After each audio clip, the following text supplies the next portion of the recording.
పేద కుటుంబం రేయింబవళ్లు కష్టపడి చదివారు. తెలంగాణ ప్రభుత్వం నిర్వహించిన డిఎస్సిలో అరమార్కులో ఉద్యోగం కోల్పోయారు. అయినా పట్టు విడవలేదు. విజయనగరం జిల్లా చీపురుపల్లి మండలం కర్లాం గ్రామానికి చెందిన సత్యనారాయణ ఏపీ సర్కార్ నిర్వహించిన మెగా డిఎస్సిలో వ్యాయామ ఉపాధ్యాయుడిగా ఉద్యోగం సంపాదించారు. చిన్నతనం నుంచి పేదరికం వల్ల పడిన ఇబ్బందులను ఆయన మర్చిపోలేదు. అందుకే తనలా ఇంకే విద్యార్థి ఇబ్బంది పడకూడదని నిర్ణయించుకున్నారు. అందుకే తనకు వచ్చే జీతంలో విద్యార్థుల కోసం ప్రతి నెల 10% ఖర్చు చేస్తున్నారు. ప్రస్తుతం మెట్టపల్లిలోని పీఎం శ్రీ జిల్లా పరిషత్ ఉన్నత పాఠశాలలో స్కూల్ అసిస్టెంట్ ఫిజికల్ ఎడ్యుకేషన్ గా సత్యనారాయణ పనిచేస్తున్నారు. సొంత నిధులతో పాఠశాలకు అవసరమైన సామగ్రి, ఆట వస్తువులు సమకూరుస్తున్నారు. ప్రత్యేక శ్రద్ధ పెట్టి విద్యార్థులకు క్రీడల్లో శిక్షణ ఇస్తూ మంచి మనసు చాటుకుంటున్నారు. తెలంగాణ ఎగ్జామ్ ఫస్ట్ నా ఫిజికల్ ఎడ్యుకేషన్లో కంప్లీట్ ప్రిపరేషన్తో తెలంగాణ ఎగ్జామ్ని ఫస్ట్ నేను బీట్ చేశాను. డిస్టిక్ సెకండ్ ర్యాంక్ 2 పోస్టులు కూడా స్కూల్ అసిస్టెంట్ ఫిజికల్ ఎడ్యుకేషన్లో డిస్టిక్ హైదరాబాద్ డిస్టిక్లో 2 రాశాను. స్కూల్ అసిస్టెంట్ ఫిజికల్ ఎడ్యుకేషన్లో డిస్టిక్ సెకండ్ ర్యాంక్ వచ్చింది.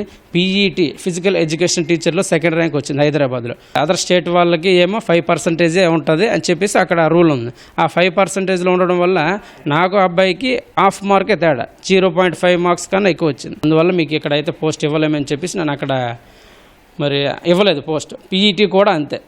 మెగా డిఎస్సి మొన్న జరిగిన మెగా డిఎస్సిలో అంటే మా కేటగిరీకి సంబంధించి స్కూల్ అసిస్టెంట్ ఫిజికల్ ఎడ్యుకేషన్ ఒకటి, స్కూల్ అసిస్టెంట్ ఫిజికల్ డైరెక్టర్ ఒకటి, పీఈటీ ఒకటి, ఫిజికల్ ఎడ్యుకేషన్ టీచర్, ఈ 3 పోస్టుల్లోనే నేను ర్యాంకులు సాధించి 3 పోస్టులు రావడం జరిగింది. నాకు 3 పోస్టుల నుంచి కూడా కాల్ లెటర్స్ వచ్చాయి.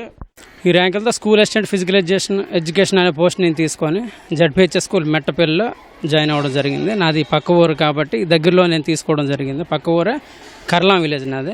2025 అక్టోబర్ 3వ తారీఖు మెగా డిఎస్సి అందరు టీచర్స్ ఎప్పుడు జాయిన్ అయ్యారో వాళ్ళతో పాటు జాయిన్ అవ్వడం జరిగింది. ఎలాగైనా పూర్వ వైభవం దీనికి తీసుకురావాలనే ఉద్దేశంతో ఈ స్కూల్ని ఎంచుకున్నాను. ఈ స్పోర్ట్స్ బ్యాక్గ్రౌండ్ నుంచే వచ్చాను కాబట్టి నాకు నా ఉద్దేశంతో ఫస్ట్ శాలరీలో 10Kతో స్పోర్ట్స్ ఎక్విప్మెంట్, 10 షటిల్ బ్యాట్స్, ఒక 2 వాలీబాల్స్, లైక్ ఎక్సెట్రా ఒక 10-12 వేల దాకా కొన్నానండి. మంత్ కూడా ప్రతి ఏదో విధంగా ఒక 10% నా శాలరీలో ఒక 10% పిల్లలకే పెడతాను. మా స్కూల్కి సత్యనారాయణ పీడి సార్ అనే సార్ వచ్చారు. సార్ వచ్చాక మాకైతే చాలా గేమ్స్ నేర్పించేవారు. మాకు సమ్మర్ హాలిడేస్లో సమ్మర్ క్యాంప్ అని క్యాంప్ పెట్టి డైలీ మార్నింగ్ 6 to 9 వరకు గేమ్స్ ఆడించి మాకు ట్రైనింగ్ ఇచ్చి మమ్మల్ని స్టేట్ వరకు తీసుకెళ్లారు.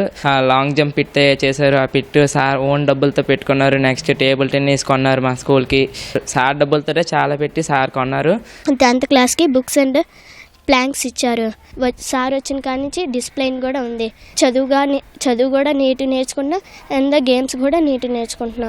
1 year బ్యాక్ ఈ ఫెసిలిటీస్ ఏం లేవు మాకు. సార్ రాగానే మాకు డిసిప్లైన్ బాగా పెరిగింది. చదువుతో పాటు గేమ్స్కి కూడా అట్రాక్ట్ అయ్యాము.